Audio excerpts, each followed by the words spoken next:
I quite agree with most of your analysis or your the ideas that were provoked in you. Definitely love the has snake.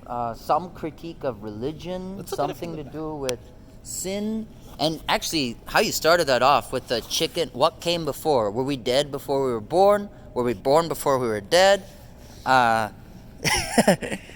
the chicken and the egg scenario. That's great. But also I've kind of thought about it as like life and death, because the egg is where life is being cultivated. That's pre-life, that's post-life. So there's a snake, there's the before, there's the after, and there's this now where we are controlled by these authoritarian figures, like this church figure that we are supposed to respect and bow down to, as if though they have some sort of higher authority to speak on our own lives and our own ethics and morality. Meanwhile, what's there?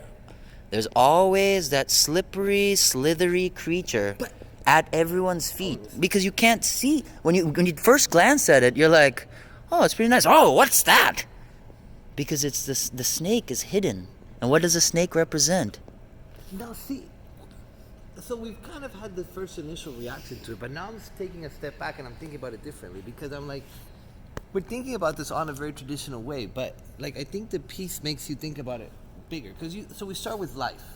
Remember when you told my parents, can you believe that you and you made this? And it's like, the only reason that exists, life exists, is because this one and this one were connected via this one. Because we've come to think of sex as sinful. And there's nothing sinful about sex. It's actually a beautiful, sinuous, sensual thing. Like a snake is a beautiful creature, just like sex is. So if these people were also high-minded, just looking at the sky, thinking the abstract spirits, if they were all like that, if these people were so in their spiritual world, they wouldn't acknowledge the earthly desire, their earthly-based desire, then there wouldn't be the egg, there wouldn't be life. That's true. Actually, you're right. Because when I was doing my analysis, I became very serious, and I dismissed that sexual energy inside all of us. That urge to just slip your snake into that pious woman who's so devout.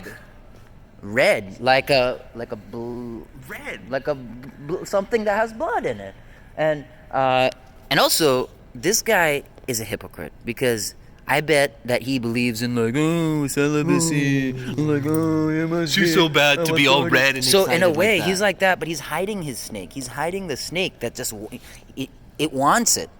He wants it, but he denies it. He hides behind. You know what's interesting? That the snake is white. A veil of religion. White is normally a color like associated with purity. You know, so like there's this thing about kind of like, maybe the artist was trying to say it is okay to have a snake. Everyone has it. It is pure. It's a part of nature. It's that sexual desire that. Without. And you know what I wanted to say? What the snake represents? It represents change. Both are compatible. That it represents change and it represents sex. I like changing up and down, up and down, up and down. Yeah. I really like the shape she chose. Yeah, it kind of also looks like a bike rack. So, this woman. Can you imagine if we started putting the bike here? Where do I park my bike?